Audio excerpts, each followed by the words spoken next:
ہوتے تھے وہ ممبر پہ کھڑے ہوتے تھے نماز کے دوران. جیسے جماعت ہو رہی ہے تو وہ گارڈ کہاں کھڑے ہوئے ہیں؟ ریپیٹر لے کے ممبر پہ کھڑے ہوتے تھے.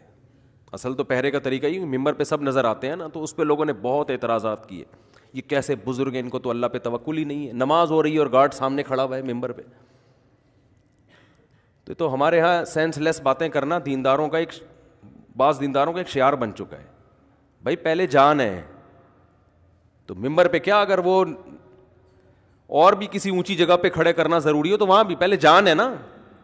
نبی صلی اللہ علیہ وسلم نے فرمایا نماز میں سانپ نظر آ جائے تو کیا کرو؟ اللہ پہ توکل کرو, کھڑے ہو, اللہ بچائے گا جس کے لیے. نبی نے فرمایا سانپ کو مارو جا کے. تو نماز توڑ کے سانپ مارنا پڑتا ہے. تو جب بم دھماکے ہوتے ہیں تو اس میں ایک دہشت گرد یہ نہیں دیکھتا کہ ابھی خشوع و خضوع سے سب چونکہ نماز پڑھ رہے ہیں اور اب اگر بم دھماکہ کیا تو بہت سخت گناہ ملے گا مجھے. کیا خیال ہے؟ وہ اتنا نیک ہوتا تو دھماکہ کرتا آ کے؟ وہ تو کہے گا کہ غفلت کا ٹائم ہے, اسی وقت کچھ کرنا ہے جو بھی کرنا ہے. تبھی تو قرآن نے کہا کہ جب جنگ کی حالت میں نماز پڑھو تو اسلحہ پہن کے نماز پڑھو. وَدَّ الَّذِينَ كَفَرُوا لَوْ تَغْفُلُونَ عَنْ أَسْلِحَتِكُمْ وَأَمْتِعَتِكُمْ, اس لیے کہ جو کافر تمہارا دشمن ہے وہ یہ چاہتا ہے کہ تم اسلحے سے اور اپنی حفاظتی تدبیر سے غافل ہو جاؤ, تو وہ نماز کے ٹائم پہ تمہیں غافل دیکھ کر تم پر وار کرے گا. اس لیے نماز میں تمہیں اسلحہ اتارنے کی اجازت بولو نہیں ہے. خام خواہ کا پتہ نہیں کیا توکل بنایا ہوا ہے. حفاظتی تدبیر اختیار کرنے کے بعد توکل ہوگا. آپ کو پھر توکل کر کے کیا کرنا ہے؟ پھر توکل یہ ہوگا کہ اب بھی ہوگا وہی جو کون چاہے گا؟ اللہ. ساری تدبیریں فیل ہو جائیں گی اگر اللہ مارنا چاہے کسی کو. جو حفاظت پہ معمور ہوتا ہے وہی موت کا سبب بن جاتا ہے. بعض دفعہ گرنیڈ کی پن نکال کے نا اپنے ہی ہاتھ میں پھٹ جاتی ہے, وہ پھٹ جاتی ہے نا پن اس کی. وہ گرنیڈ جب آپ نے کہیں پھینکنا ہو اور نہ پھینکو یا پھینک رہے ہو قریب گر گیا تو اپنی دفاع کے لیے ایک گرنیڈ آپ استعمال کر رہے تھے اور وہ آپ ہی کی موت کا ذریعہ بن گیا. کتنے لوگ ہوتے ہیں وہ اسلحے کو صاف کر رہے ہوتے ہیں اور ٹریگر پہ ہاتھ آیا اور اپنی گولی سے ہی مر گئے. چلو بھائی کوئی دشمن کے مارنے کا تو کوئی دور دور تک چانس تھا یا نہیں تھا. تو توکل کا مطلب یہ نہیں ہے کہ یہ کچھ نہیں ہوگا. توکل کا مطلب یہ ہے کہ ہمارے ذمے جو ذمہ داری تھی پوری کر لی, اب جو ہوگا ہم اس پہ راضی ہیں, ٹینشن نہیں لیتے کافر کی طرح کہ ہر وقت کانپتے رہے, پتہ نہیں اب بھی کچھ, اب سارے انتظامات بھی ہو گئے اب بھی کچھ نہ ہو جائے. تو بھائی ہو جائے تو بس اللہ اسی پہ خوش ہے. اب بھی اللہ اگر بم دھماکے سے خدا نہ خواستہ اللہ نہ کرے اللہ چاہتا ہے تو بھائی ٹھیک ہے اسی پہ مرنا تو ہے نا. ایک صاحب کو 65 سال کی عمر میں شوگر ہو گئی. میں نے کہا آپ تو اتنی احتیاطی تدبیریں اختیار کرتے تھے پھر بھی اتنی خطرناک شوگر. تو انہوں نے بڑا پیارا جواب دیا کہ مرنا تو ہے بھائی, ٹھیک ہے نا, یہ تھوڑی کہ ہم احتیاطیں کرتے رہیں تو بیمار نہ ہوں. اللہ کہے کہ تم نے بہت زیادہ احتیاط پر عمل کیا, اب نہ تمہیں شوگر ہوگی نہ بلڈ پریشر نہ تمہارے گردوں کا مسئلہ ہوگا, فٹ فاٹ ایک دم. تو مرے گا کیسے؟ صحیح ہے نا, تو مرنے کے لیے کچھ تو فالٹ ہوگا نا. تو جو مرضی کرتے رہو. بڑا اچھا لگا مجھے, وہ بڑی تسلی سے انہوں نے کہا, چونکہ دیندار تھے نا اس لیے کہا. دیندار نہ ہوتے تو کہتے ہیں پتہ نہیں کیا مسئلہ ہے یار, ایک اور ٹینشن پال لیتے. یار میں 20 سال سے احتیاط کر رہا ہوں, ایکسرسائز بھی کر رہا ہوں اور فٹ فاٹ بھی ہوں اور سب چیک ویک کرا کے رکھے ہوئے ہیں, سب کچھ ہو گیا, پتہ نہیں کیا مسئلہ کیا ہے یار. کبھی ڈاکٹروں کو گالیاں دیتے, کبھی حکیموں کو گالیاں دیتے, کبھی بیوی کو گالیاں دیتے کہ چپکے سے چینی ملا کے لاتی تھی چائے میں جو ہے نا کچھ بھی. تو میں نے ان سے جب کہا نا, انہوں نے بڑا پیارا جملہ کہا. انہوں نے کہا بھائی مرنا نہیں ہے کیا؟ بڑا اچھا لگا. ہمارے حضرت کی عمر جب 77-78 سال کی ہوئی تو اچانک ایک حضرت کو بیماری آئی. حضرت کی صحت تو بہت زبردست تھی, تو ایسی بیماری جو کسی کی سمجھ میں ہی نہیں آ رہی, کمزور ہونا شروع ہو گئے. تو ایک عالم آئے حضرت کی عیادت کے لیے, اور ان عالم کا چہرہ کافی مرجھایا ہوا سا, بیچارے پریشان حضرت کی صحت کو دیکھ کے. بڑے لال سرخ صحت مند ہوا کرتے تھے, اور ڈاکٹر کہتے تھے یہ اس عمر میں ایسی فٹنس ہم نے بہت کم لوگوں کی دیکھی ہے. ان کے ابا نے 80 سال کی عمر میں شادی کی تھی ہمارے حضرت کے والد نے, اور ماشاءاللہ اولاد ہوئی. تو وہ خاندانی صحت اچھی تھی ماشاءاللہ, اور صحت کا خیال بھی بہت زیادہ کرتے تھے. لیکن ایسی کوئی بیماری ہوئی ہے کہ ڈاکٹروں کی بھی سمجھ میں نہیں آ رہی. پھر یہ عاملوں نے اپنے چورن بیچنا شروع کر دیے کہ جادو ہوا ہے ٹھیک ہے نا.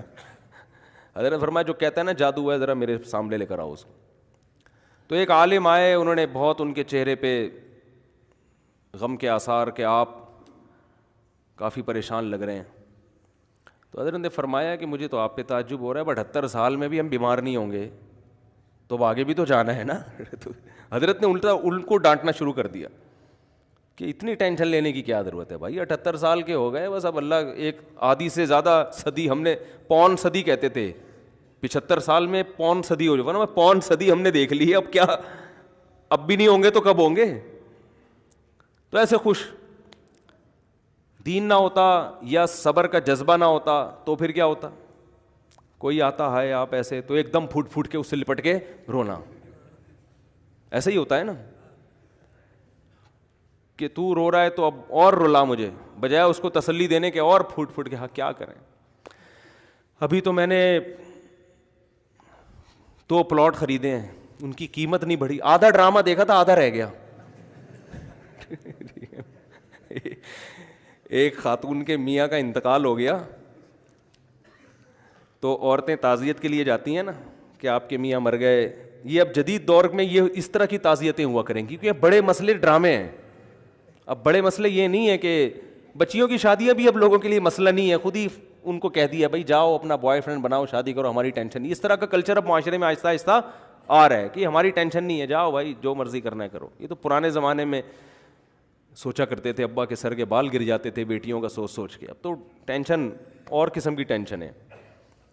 تو وہ اس زمانے کا بڑا اچھا نقشہ کھینچا ہے کسی نے کہ وہ عیادت کے لیے خاتون گئیں تو منع کے ابا مر گئے تھے. وہ خاتون بتا رہی ہے منع کے ابا دنیا سے چلے گئے, تو وہ بتا رہے ہیں نا یہ ہوا تھا آدھا رہ گیا, تو کہہ رہی ہیں آدھا ڈرامہ دیکھا تھا آدھا رہ گیا, پورا ڈرامہ دیکھنا نصیب نہ ہوا.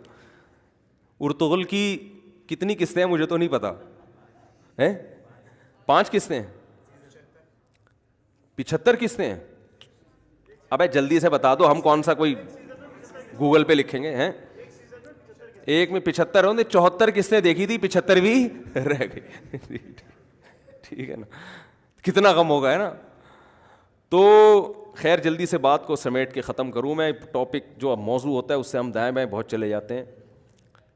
تو حضرت ایسا خوش, حضرت نے فرمایا بھائی اب بھی نہیں جائیں گے تو کب دنیا سے جائیں گے, کوئی مسئلہ نہیں ہے. بجائے جو تسلی دینے آئے تھے ان کو تسلی دینا شروع کر دی.